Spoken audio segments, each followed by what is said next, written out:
ओम श्री नारायणाय नमः। अवतारम महाविष्णु कल्के परमम यदभुतम कलिकुलवन हंता सत्य धर्म प्रणेता नमो नमः। ओम सुमति सुताय विद्महे निष्कलंकाय धीमहि तन्नो कल्कि प्रचोदयात्। श्री नारायणाय नमः। श्री हनुमते नमः। प्रभु भक्तों, जय श्री कल्कि। अब तक की कथा में आप सुन रहे हैं कि भगवान श्री कल्कि नारायण के समक्ष बैठे हुए अनेक राजा और विप्र राजा शशिध्वज से उनके पूर्व जन्म के कथा श्रवण करने के बाद उनसे भक्त और भक्ति के विषयक प्रश्न पूछ रहे हैं। सूत जी कहने लगे कि आगे की कथा अब मैं तुम्हें श्रवण कराता हूं।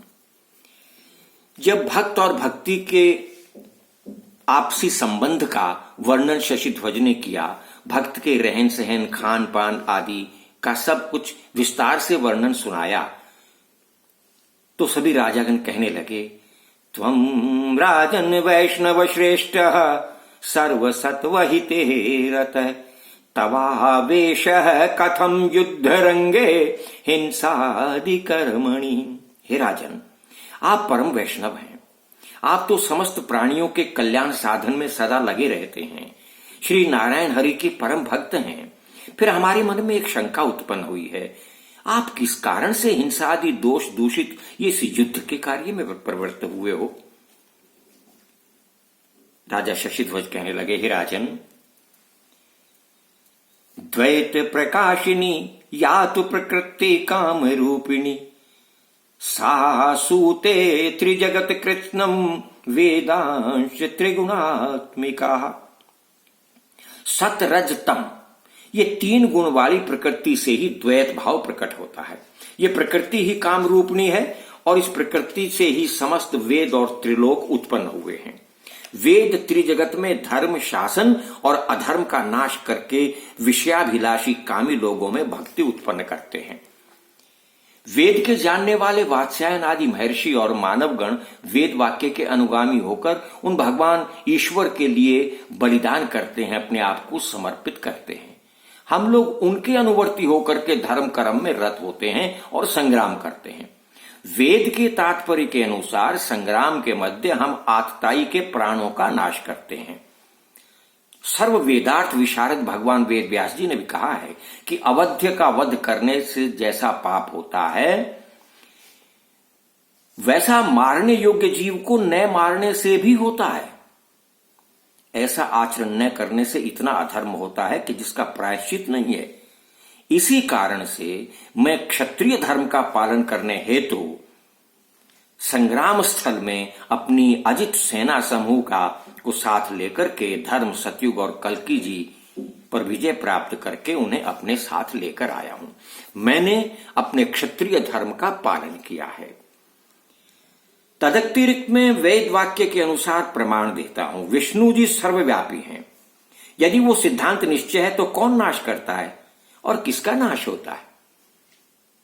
विष्णु और हत होने वाले भी विष्णु, वध करने वाले भी विष्णु।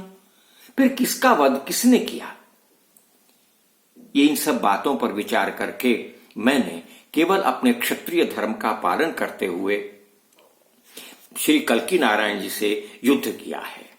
इस प्रकार राजा शशिध्वज ने वहां उपस्थित सभी राजाओं को संतुष्ट किया और सभी राजाओं के समक्ष उन्होंने अपने युद्ध के हेतु का वर्णन किया है। हे राजाओं, इस संसार में 14 मनु बनाए गए हैं, महर्षि गण बने हैं। इस संसार में इसी प्रकार वर्णन करते हैं, हम भी ऐसे ही यज्ञ और युद्ध से विष्णु की पूजा किया करते हैं।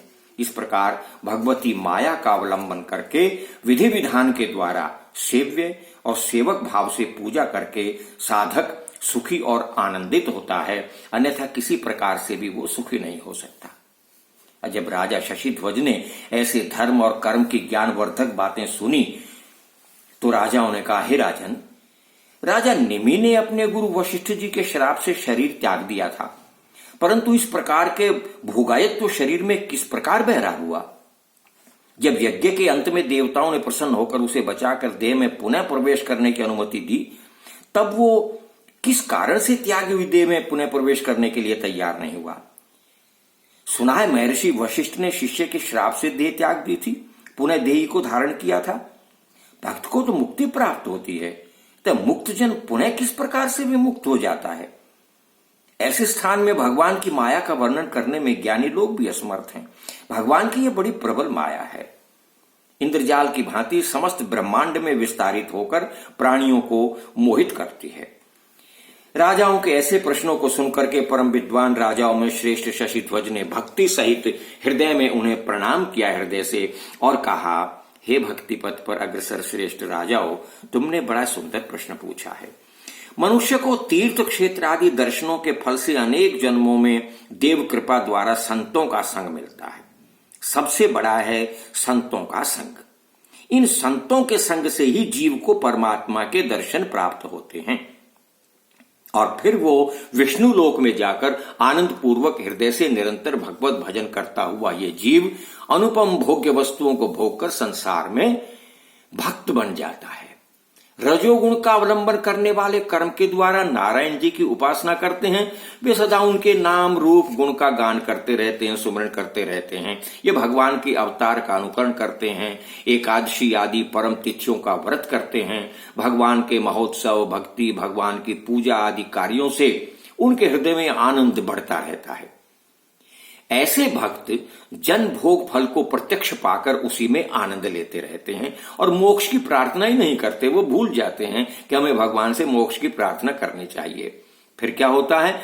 ऐसे लोग स्वर्ग में जाते हैं और स्वर्ग में भोग भोगने के बाद फिर से जन्म ग्रहण करके फिर भक्ति भाव में लीन हो जाते हैं।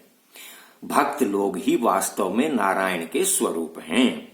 वे समस्त क्षेत्रों और तीर्थों को पवित्र करते हैं, सदा धार्मिक अनुष्ठान करने में लगे रहते हैं। वे समस्त सार असार को जानते हैं। सेव्य और सेवक इन दो मूर्तियों में ही निवास करते हैं। हे राजाओं, जिस प्रकार द्वापर युग में श्री कृष्ण ने अवतार लिया था, उसी प्रकार अपने भक्त एवं सेवक भी समय समय पर भगवान के अंशावतार बनते रहते हैं। इसी कारण से राजा निमि भक्तों की आंखों पर निमिष रूप से सदा स्थित रहते हैं, उनकी मृत्यु नहीं होती है। ये भी केवल भगवान की ही लीला है। और वशिष्ठ जी ने मुक्त होने पर भी पुनः जो शरीर ग्रहण किया था, उसका भी यही कारण है। हे राजाओं, ये भक्ति और भक्त का पवित्र महात्म्य है जो मैंने आपको सुनाया है। ये सुनकर के सभी राजा बड़े प्रसन्न हुए हैं और वे आनंदित होकर के भगवान श्री कल्की नारायण जी की सत्ययुग और धर्म की पूजा उपासना करने में लीन हो गए हैं। आज की कथा इतनी ही, बाकी अगले एपिसोड में। तब तक के लिए जय श्री कल्की, जय श्री हनुमान।